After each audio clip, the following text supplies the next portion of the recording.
that presence under the rim. Then there's Danny Granger, and it's Hansbrough in at the power forward. Well, the Pacers historically have always been tough on their home court, and last season was no different. 24-17 in Indianapolis. One of the reasons the Pacers made the playoffs.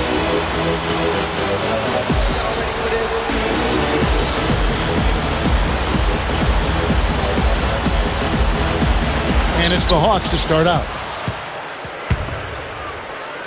And it's the Hawks' ball. Heinrich inside the three-point line. And once again off the mark by Atlanta. And guys, I'm impressed with Paul George. He was the 10th pick out of Fresno State last year. And Pacers are happy with him. He's athletic, got an NBA body. I think he's got a lot of potential. He could become a good player. And I think Doris Burke has something for us right now. Doris? Well, I had a chance to talk with head coach Frank Vogel. I asked how they're planning to handle one of the more explosive offenses in the NBA, and he responded by saying they'll do everything they can to force their stars into shots they aren't comfortable taking. They know they'll still score points, but making each look as tough as they can is their primary goal, gentlemen. Thanks, Doris. Well, Clark, that's a potent offense they're up against right now, and they know it.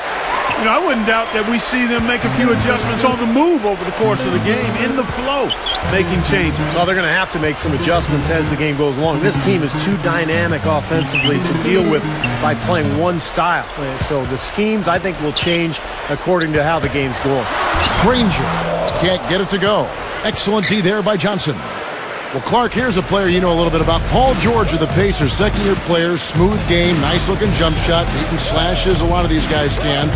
Doesn't seem to be a bad defender either. Well, I think he's got the potential to be a really outstanding player at both ends of the floor. I think he's got stardom in his future.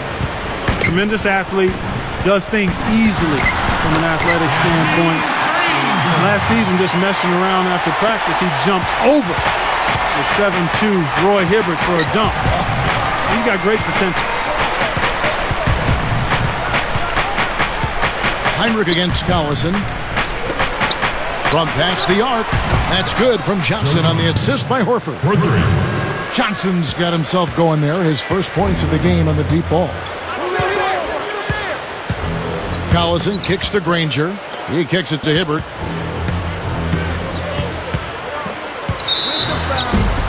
And so he draws the foul on the shot. A trip to the line. This lead.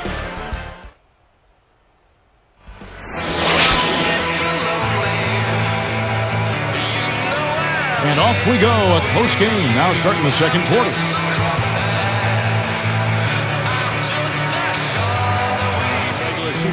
Postseason, they did pretty well last season. But unless you're a great team, you're probably not going to win the majority of your road games. Gets it to go. Dunleavy's got his first 3 points of the game. The Hawks trail by 3. Okay, well, let's check in with Doris Burke reporting from our sideline in this game. Doris, take it away.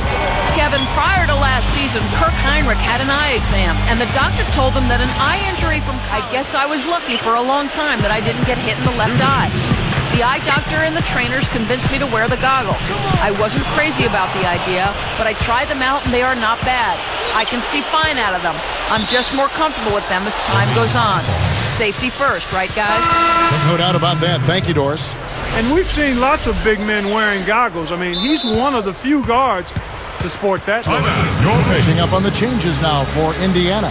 Josh McRoberts has checked in for Hansbrough. Granger comes in for Mike Dunleavy. And it's George in for Brandon Rush. Atlanta also making some changes. Josh Powell is checked in for Horford.